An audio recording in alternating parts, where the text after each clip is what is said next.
नमस्कार, आप देख रहे हैं आज तक। आपके साथ मैं हूं अर्पिता आर्या। महाराष्ट्र में कोरोना के बेकाबू होते मामलों के बीच महाराष्ट्र टास्क फोर्स की बैठक हुई और इस बैठक में यह तय हुआ कि महाराष्ट्र में फिलहाल लॉकडाउन की जरूरत नहीं है। इसकी जगह पाबंदियों का दायरा जो है वो बढ़ाया जाएगा। नई गाइडलाइंस भी जारी की जाएंगी और उन पर अमल भी करना होगा। तो महाराष्ट्र में कोरोना संक्रमण को लेकर अभी जो बातें सामने आ रही हैं कि पूर्ण लॉकडाउन की जो संभावना है वो कम दिख रही है। हालांकि इससे पहले कहा जा रहा था कि अगर केसेस 20,000 के करीब आने लग गए तो संभावना लॉकडाउन की हो सकती है। लेकिन मुंबई में आपको बता दें, पिछले 24 घंटे में 10,000 का आंकड़ा सामने आया। 10,000 से भी ज्यादा केसेस सामने आए हैं कोरोना के। लेकिन अभी फिलहाल लॉकडाउन पर बात नहीं होगी। अभी बात यह कि नई गाइडलाइंस जारी हो रही है, यानी नई पाबंदियां लागू होंगी, उनका पालन करना अनिवार्य होगा। आगे की स्थिति को देखते हुए फिर बैठकों का दौर होगा। उसके बाद आगे क्या फैसला लेना है इस पर राय बनेगी।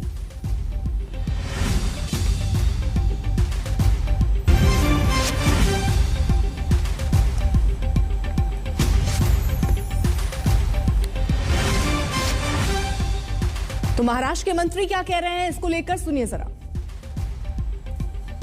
अभी जो संख्या आई है उसमें 25,000 भी अगर है तो भी करीबन 90% एसिम्प्टोमेटिक है। इसीलिए ये बहुत ही मैं तो ये बोलूंगा कि जो थर्ड वेव का जो अंदेशा हमें लग रहा है उसका जो एसिम्प्टोमेटिक का प्रमाण है निश्चित तौर पर बहुत ज्यादा है। इसीलिए हम होम क्वारंटीन पे ज्यादा एम्फेसिस कर रहे हैं, ज्यादा जोर लगा रहे हैं। एक तो रेस्ट्रिक्शंस के बारे में एक जो मुद्दा पूछा गया है, तो रेस्ट्रिक्शंस के बारे में हम लॉकडाउन यह परिभाषा अभी करने वाले भी नहीं है और लॉकडाउन का आज इमीडिएटली सोचने वाला बात भी नहीं है। लेकिन निश्चित तौर पर रेस्ट्रिक्शंस को और ज़्यादा अच्छी तरह से इम्प्लीमेंट करना, यानी जो निर्बंध लगाए गए उसको इम्प्लीमेंट करना, ये चैलेंजिंग काम है और ये होना ज़रूरी है। और अगर इसी तरह नंबर्स बढ़ते रहे तो थोड़ा रेस्ट्रिक्शंस में, जिसको हम ऑगमेंटेड रेस्ट्रिक्शंस, ये एक नई व्याख्या निर्माण की गई है कि जिससे नॉन एसेंशियल जो एक्टिविटीज है, जहां पर भीड़ होती है वहां भीड़ किस तरह से हम रोक सकते हैं या उसको कम कर सकते हैं, यह निर्णय आने वाले दिनों में हम लेंगे। पारस दामा हमारे सहयोगी इस वक्त जुड़ चुके हैं। पारस, किस तरीके की नई पाबंदियां अब महाराष्ट्र में लगने वाली हैं? इस बैठक में क्या फैसला हुआ? नियम बदले जाएंगे, नियम जो है वो और सख्त किए जाएंगे। बीएमसी पूरी कोशिश कर रही है लगातार कि किसी तरह जिस तरीके का संक्रमण हो रहा है उसको रोका जाए। उसके तहत जो है कुछ दिन पहले अर्पिता स्कूल्स भी बंद किए गए थे और रेस्ट्रिक्शन नाइट कर्फ्यू भी लाया गया था। ऐसे में आज टास्क फोर्स की बैठक हुई है, उसमें ये निर्णय लिया गया है कि नियमों को और सख्त किया जाएगा। शाम तक ये बात सामने आ जाएगी कि किस तरीके के जो नियम है वो लगाए जाएंगे, किस तरीके के और रेस्ट्रिक्शंस जो है वो लगाए जाएंगे, क्योंकि संक्रमण जिस तरीके से फैल रहा है वो बेहद ही डराने वाला है। क्योंकि कुछ दिन पहले 600-700 केसेस आ रहे थे प्रतिदिन और अब डबल रेट पर जो है वो केसेस आ रहे हैं। 10,000 से ज्यादा केसेस जो है वो कल आए हैं सामने। वहीं महाराष्ट्र में भी चिंता जो है वो बढ़ती जा रही है, क्योंकि 18,000 से ज्यादा केस आना चिंता की बात है। ऐसे में टास्क फोर्स की बैठक हुई है और शाम तक जो है ये पता चल जाएगा कि किस तरीके का निर्णय लिया गया है और कौन से नए नियम जो है वो लागू किए गए हैं, कितने रेस्ट्रिक्शंस जो हैं वो और ज्यादा सख्त किए गए हैं। और रेस्ट्रिक्शंस लाना जरूरी भी हो गया है, क्योंकि कोरोना की रफ्तार को अगर आपको कम करना है तो नए नियम जो है वो लागू करना जरूरी हो गया है। तो इसी मद्देनजर जो है बीएमसी कोशिश कर रही है और टास्क फोर्स की बैठक जो है थोड़ी देर पहले खत्म हुई है और निर्णय भी जो है वो जल्द से जल्द आ जाएगा और ये पता चल जाएगा कि क्या नए नियम जो है वो लागू किए गए हैं और कितने सख्ती से और नई गाइडलाइंस जो है वो सामने आ सकती हैं। अर्पिता,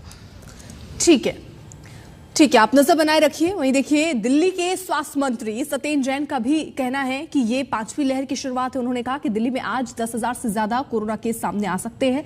दिल्ली सरकार ने साफ किया कि सभी संक्रमितों का जीनोम सीक्वेंसिंग टेस्ट संभव नहीं है। हालांकि दिल्ली सरकार ने कोरोना से निपटने के लिए पूरे इंतजाम का दावा किया। देश में तीसरी लहर और दिल्ली के अंदर 5वीं लहर बिल्कुल आ चुकी है। केसेस कल 5,500 के आसपास थे और आज 10,000 के आसपास जो शाम तक बुलेटिन है, अभी कंपाइल किया जा रहा है डाटा, तो केसेस काफ़ी तेज़ी से बढ़ रहे हैं। बस ये संतोष की बात यही है कि सिम्टम्स जो हैं वो काफ़ी माइल्ड हैं पहले के मुकाबले में। दिल्ली के अंदर 100% की हो रही थी जी, जीनोम सीक्वेंस 100% की हो रही थी और उसका मकसद कोई ट्रीटमेंट प्रोटोकॉल चेंज नहीं होता उससे, ट्रीटमेंट कोरोना का वही है, डेल्टा का भी, ओमिक्रॉन का भी और दूसरे वेरिएंट्स का भी, सबका एक ही ट्रीटमेंट प्रोटोकॉल है। ये सिर्फ एकेडमिक एक्सरसाइज थी देखने के लिए कि क्या देश में ओमिक्रॉन भी आया है या नहीं आया है।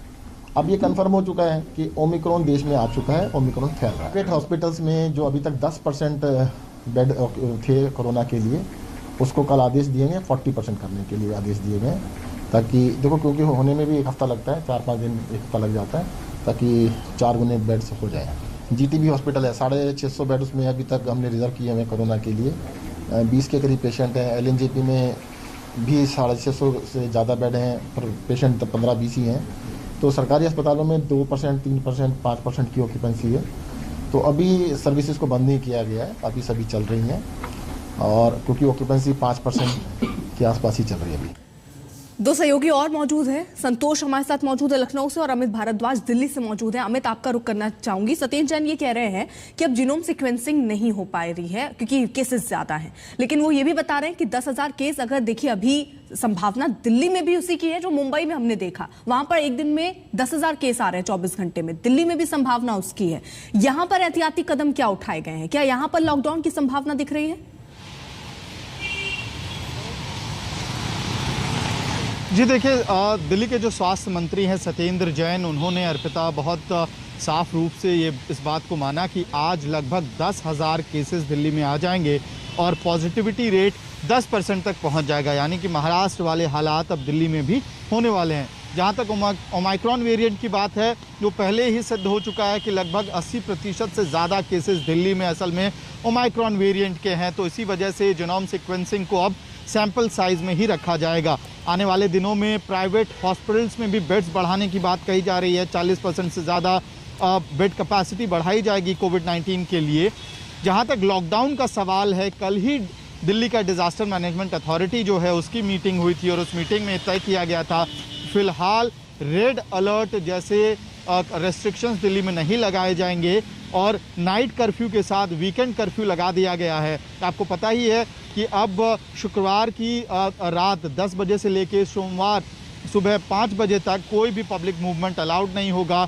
सिर्फ एसेंशियल सर्विसेज से जुड़े लोगों को बाहर जाने आने का परमिशन होगा और जो ज़रूरी सामानों के दुकान है, चाहे वो मेडिकल स्टोर्स हो, राशन की दुकानें हो, उनको चलाने का आदेश दिया गया है। इसके साथ ही जो प्राइवेट ऑफिसेज हैं वहाँ पे भी रेस्ट्रिक्शंस लगाए गए हैं। तमाम प्राइवेट ऑफिसेज जो दिल्ली से चल रहे हैं उनको कहा गया है कि सिर्फ आप 50% स्टाफ को ही ऑफिस बुलाएं और बाकी को वर्क फ्रॉम होम मोड में काम कराएं। दिल्ली के सरकारी दफ्तरों में काम करने वाले कर्मचारियों के लिए वर्क फ्रॉम होम मोड का आदेश जारी कर दिया गया है। हालांकि जो जरूरी सेवाओं से जुड़े हुए कर्मचारी हैं उनको अभी भी दफ्तर जाना पड़ेगा, यानी कि जो नए रेस्ट्रिक्शंस हैं वो तो लागू हो गए हैं। वीकेंड कर्फ्यू है, नाइट कर्फ्यू है, लेकिन जहां तक लॉकडाउन का सवाल है, फिलहाल दिल्ली के अलग अलग मंत्री यही इंडिकेशन दे रहे हैं, दिल्ली सरकार यही इंडिकेशन दे रही है कि लॉकडाउन तो नहीं लगाया जाएगा। और कल दिल्ली के स्वास्थ्य मंत्री सत्येंद्र जैन ने इनकार भी किया था लॉकडाउन के मसले से, और संभवतः इसके पीछे वजह यही है कि फिलहाल जो हॉस्पिटलाइजेशन रेट है दिल्ली में वो नहीं बढ़ा है। लेकिन हमें अगर केसेस 10,000 आने लगते हैं 24 घंटे में, दिल्ली में भी मुंबई जैसी सिचुएशन हो जाती है जिसकी संभावना सत्येंद्र जैन जता भी रहे हैं, तो क्या अब जब मेट्रो 100% क्षमता के साथ खोलने की बात हो गई, बसों को 100% खोलने की क्षमता की बात हो गई, तो ऐसे में खतरा और बढ़ेगा? अगर 10,000 केस उस वक्त आप समझिए जब मेट्रो में 50% क्षमता के साथ लोग जा सकते थे, बसों में 50% क्षमता के साथ बैठ सकते थे, अब 100 कर दिया गया है। 10,000 केस अगर आ जाते हैं तो आप अंदाजा लगाइए कि आने वाले 1-2 दिन में स्थिति दिल्ली में क्या होगी।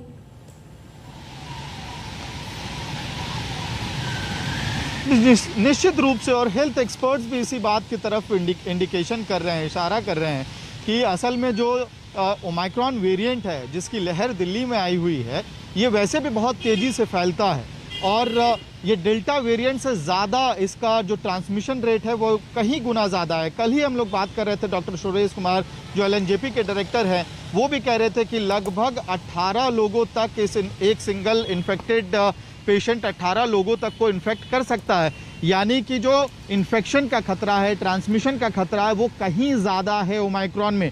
और जो सवाल आप ठीक है अमित, आप रहिए जरा। देखिए इसी बीच एक बड़ी खबर आ रही है, क्योंकि देखिए सवाल ये उठ रहा था कि आखिरकार ऐसे में जब कोरोना के केस देश में बढ़ रहे हैं और चुनाव भी अब आने वाले हैं सर पे, तो क्या रैलियों को लेकर कोई बड़ा फैसला हो सकता है? तो बड़ी खबर आ रही है, पीएम की लखनऊ रैली पर भी अब कोरोना का साया नजर आ रहा है और कोरोना के चलते पीएम मोदी की ये रैली रद्द हो सकती है। जानकारी ये कि 9 जनवरी को ये रैली होने वाली थी। अब ये संभावना दिख रही है कि स्थिति को देखते हुए फिलहाल इस रैली को रद्द करने की बात सामने आ रही है। तो कोरोना की स्थिति को लेकर जहां एक तरफ देखिए कांग्रेस ने भी ये कहा कि बड़ी रैलियां कांग्रेस पार्टी नहीं करेगी इन्हीं स्थितियों को देखते हुए, वहीं अब प्रधानमंत्री की रैली जो लखनऊ में होने वाली थी उसे भी रद्द किया गया है। और इसी बीच एक और बड़ी खबर, यूपी में कोरोना को लेकर अब नई पाबंदियों का ऐलान भी हो गया है। यानी जिस तरीके की स्थितियां उत्तर प्रदेश में बनी हुई हैं उनको देखकर भी 6 जनवरी से नाइट कर्फ्यू लागू हो जाएगा उत्तर प्रदेश में। इलाहाबाद हाईकोर्ट तक संक्रमण जो है वो पहुंच चुका है। जज भी 3 जज कोरोना संक्रमित हाईकोर्ट के हुए, जिसके बाद अब देखिए उत्तर प्रदेश की स्थिति को देखते हुए भी बैठकों का दौर चल रहा था। बड़ा फैसला लिया गया, 6 जनवरी से नाइट कर्फ्यू लागू हो जाएगा उत्तर प्रदेश में भी। संतोष हमारे साथ जुड़े और अपडेट के साथ। संतोष,